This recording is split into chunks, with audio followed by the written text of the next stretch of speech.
Now wrap up the week with winners and losers. Pete Prisco joining us now. Pete, we'll start with your losers from the game here. That game out there in Philly, a season-low 10 points for the Eagles. The fans, they booed. They wanted nothing but a victory. They didn't like Gardner Minshew. Just how do you see that situation there going out in Philly with your losers?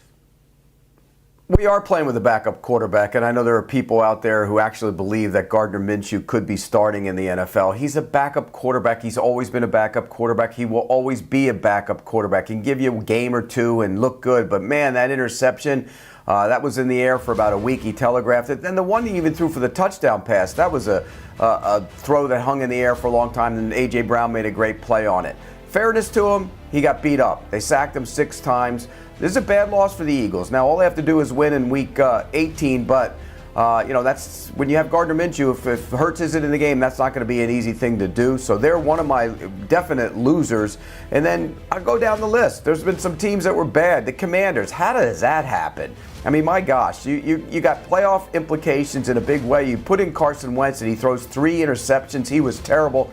That move backfired, and then Ron Rivera didn't even know the playoff scenarios that his team was eliminated. And then I'll go to Rick's favorite team, the Minnesota Vikings. They were awful. They were terrible, and they gave up a special teams touchdown. And Kirk Cousins, this was a big game, by the way. He turned into Kirk Cousins through 3 picks, including a pick 6. So there's some bad teams. The Vikings have a plus, I think they're minus 19 point differential. That's a terrible, terrible number for a team that has 12 wins.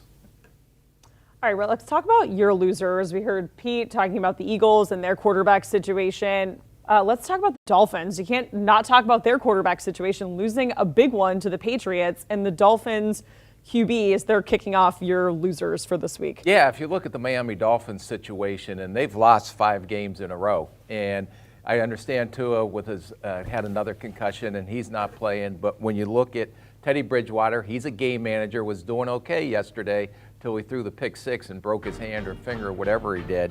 And then you bring in a Skylar Thompson who's going against a Bill Belichick New England defense, and that's not a good matchup for a rookie quarterback. He threw a pick in his opening drive, and then he came back and looked scattered the whole fourth quarter. Finally came back and scored late in the game, but it was already over. And the defense is just a shell of itself. But the one thing I'm concerned with is it seems like teams have caught up with what Miami's doing on offense, and they haven't made any adjusted or counter punches. My other losers was Mike White.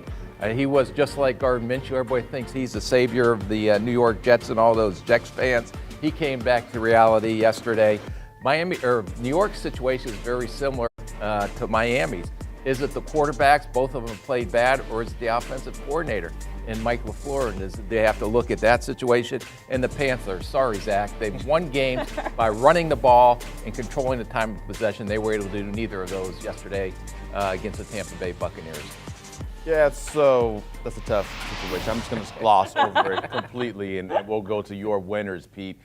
We saw the losers there with the Jets, the way that they played on offense, but on the opposite side for you, you have the Seahawks defense. They picked off Mike White twice.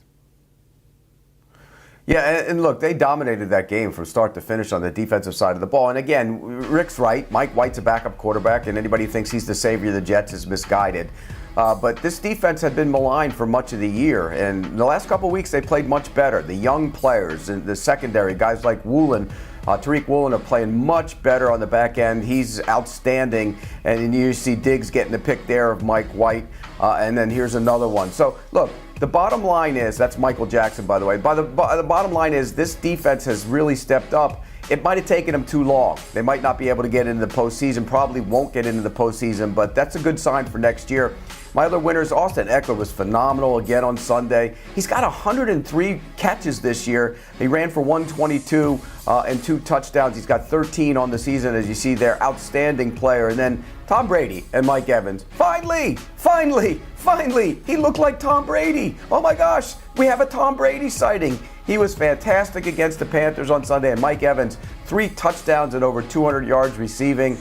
We finally saw Tom Brady. Can I say it again? We finally saw Tom Brady. All right, Rick, let's talk about your Pete winners. see yesterday?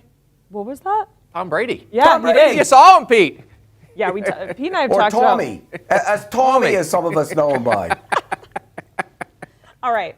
We're going to talk about some winners for you, Rick. We're sticking with the quarterback theme. And Daniel Jones, the Giants, they get it done beating the Colts, and he is one of your winners. Why? Yeah, Daniel Jones, I mean, he had all the pressure in the world on him coming into this year, and he's playing his best football down the stretch, and he clinched a playoff spot for him. He ran for 2 touchdowns yesterday. He threw 2 touchdowns, another dominant performance. He's had his best season as a pro. And if the Giants don't think he's the future, I don't know who else they're going to turn to. But I got to give credit to Dabo and what he's done with the quarterbacks. Look what he did with Josh Allen. I don't know if he's ever going to be Danny Dimes here, if he's ever going to turn into Josh Allen, but it's amazing what he has done with quarterbacks in his career. You look at my other winners, the Detroit Lions. Pete, that's my favorite team today. Golf ended up hitting 10 different receivers, threw for 3 touchdowns. You know, the one thing that has not been pointed out by the Lions, they traded T.J. Hawkinson away. But they have 3 tight ends that people have probably not even heard of, a Zylstra, a Brock a White. Those guys have accounted for 12 touchdowns this year, which is a franchise record.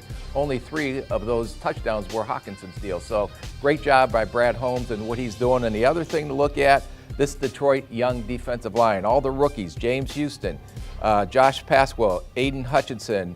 Houston had 3 sacks. Pascal had 2 sacks. Aiden Hutchinson had another half sack and its 3rd interception for a defensive lineman this year.